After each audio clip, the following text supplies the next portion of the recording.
코로나19 신규 환자가 14,000명대를 기록하며 감소세를 이어갔습니다. 오늘부터 실외 마스크 착용 의무도 완전히 해제됐습니다. 취재기자 연결합니다. 최명신 기자. 네, 최명신입니다. 네, 신규 확진자는 크게 줄었죠?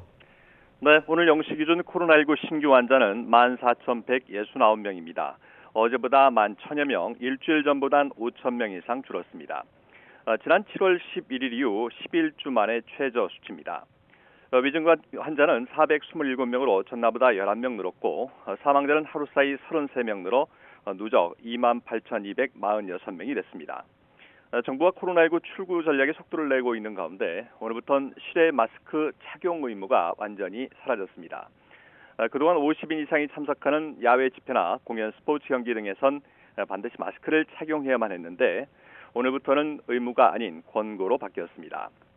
하지만 방역당국은 실외 마스크 의무 해제가 실외에서 마스크 착용이 아예 불필요해졌다는 것을 의미하는 건 아니라고 설명했습니다.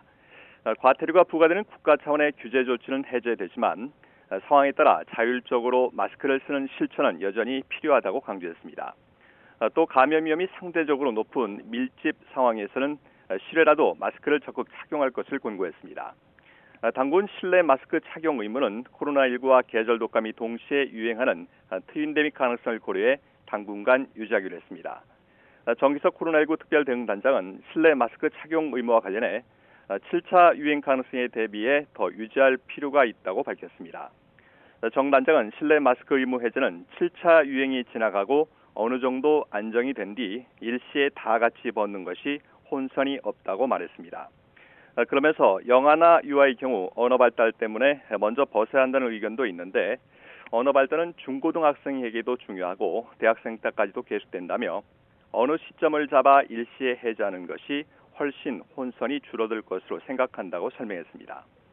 정 단장은 요양병원 대면면회 제기와 관련해선 국가감염병 위기대응 자문위원회가 좀 더 개방해야 한다는 쪽으로 검토하고 있고 입국 후 하루 내 유전자 증폭 검사 의무는 좀 더 안정되면 풀어도 되는 부분이라 조만간 결정 날 수 있다고 덧붙였습니다.